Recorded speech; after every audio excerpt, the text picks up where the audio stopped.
السلام عليكم ورحمة الله وبركاته. أعزائي تلاميذ الثانية إعدادي، إليكم درس نظرية زحزحة القارات.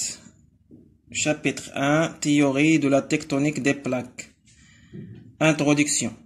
Selon Wegener, la Terre était formée d'un continent unique appelé la Pangée, qui s'est fracturé en donnant plusieurs continents mobiles les uns par rapport aux autres. Quels sont les arguments en faveur de la dérive du continent? إذن حسب ويغنر القارات كانت مجتمعة في قارة واحدة سميت بلا بونجي. كما تلاحظون هذه القارة محاطة بمحيط سمي ببانتالاس. وبعد ذلك أحدثت بها انكسارات بهذا لابونجي وشكلت القارات فيما بعد. للبرهان على هذا طرح ويغنر عدة براهين، من بينها argument en faveur de la théorie de la tectonique des plaques. Argument morphologique. Wegener a remarqué qu'il y a une complémentarité entre les côtes ouest d'Afrique et les côtes est d'Amérique du Sud. C'est-à-dire, si on les rapproche, peuvent s'emboîter, et ceci ne peut s'expliquer que par l'Afrique et l'Amérique du Sud ont été unis, puis il y a fissuration et l'une s'éloigne de l'autre. Donc, comme vous voyez ici, l'Afrique,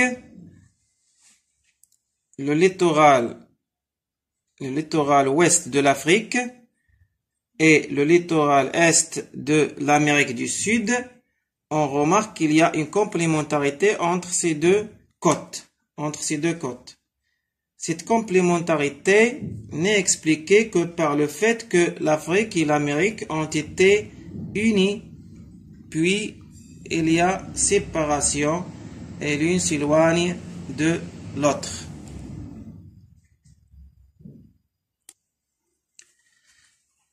Donc je répète, selon l'argument morphologique, on remarque que les côtes ouest de l'Afrique et les côtes est de l'Amérique du Sud, on remarque qu'il y a une complémentarité entre ces deux côtes. Et l'Amérique peut s'emboîter avec l'Afrique.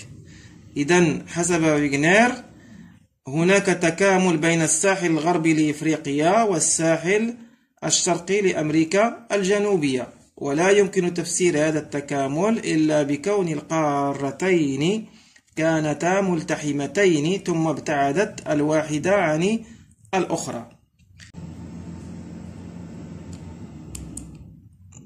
Comme vous voyez ici, voici l'emboîtement. Regardez.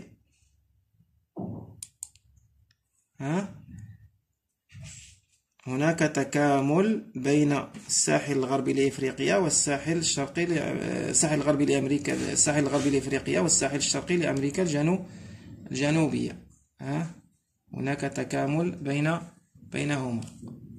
Donc, vous voyez l'emboîtement de l'Afrique et de l'Amérique. Ceci n'est expliqué que par le fait que les deux continents ont été unis.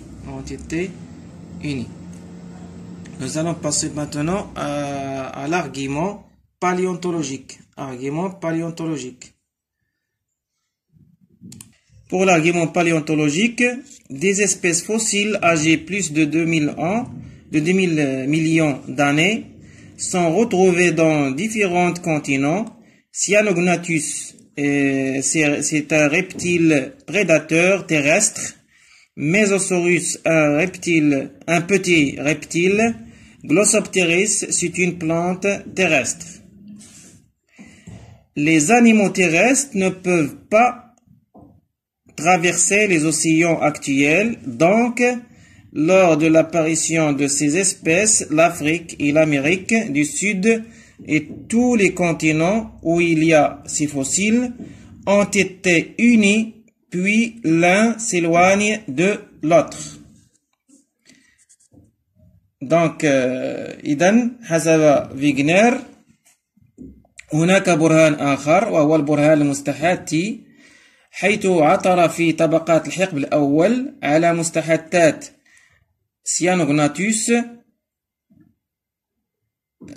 وميزوسوروس وغلوسوبتيريس ونبتة غلوسوبتيريس.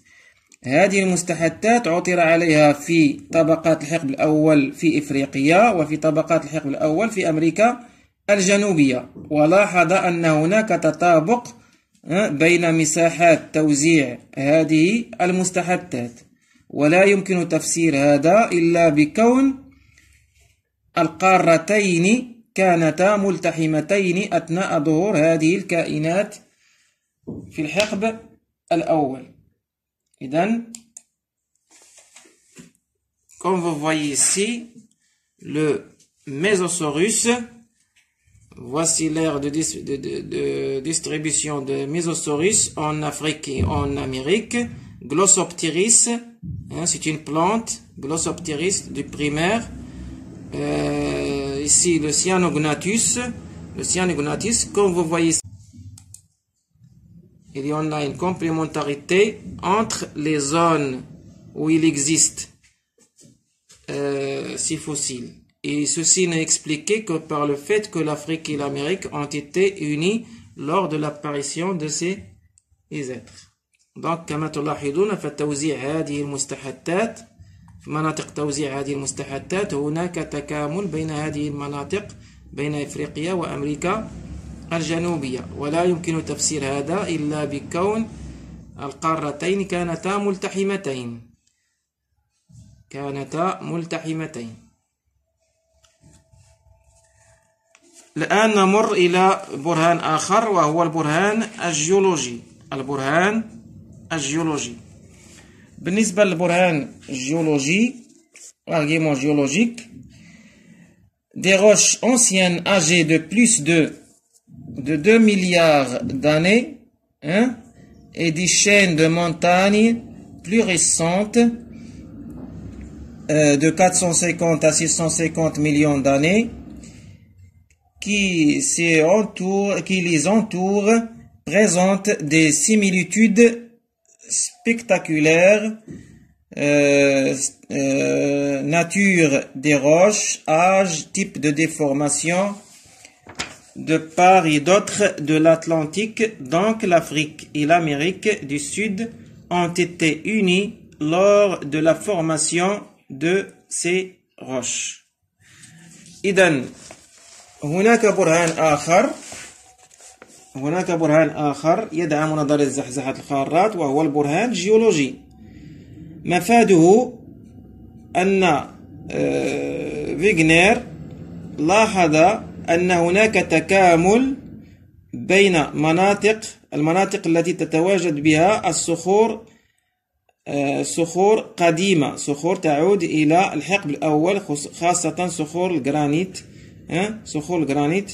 فهناك تكامل بين مناطق توزيع هذه الصخور، وبالتالي أثناء تشكل هذه الصخور كانت القارة الإفريقية ملتحمة بالقارة الأمريكية، ثم حدث الكسر وابتعدت الواحدة عن الأخرى وكل جزء بقي في قارة.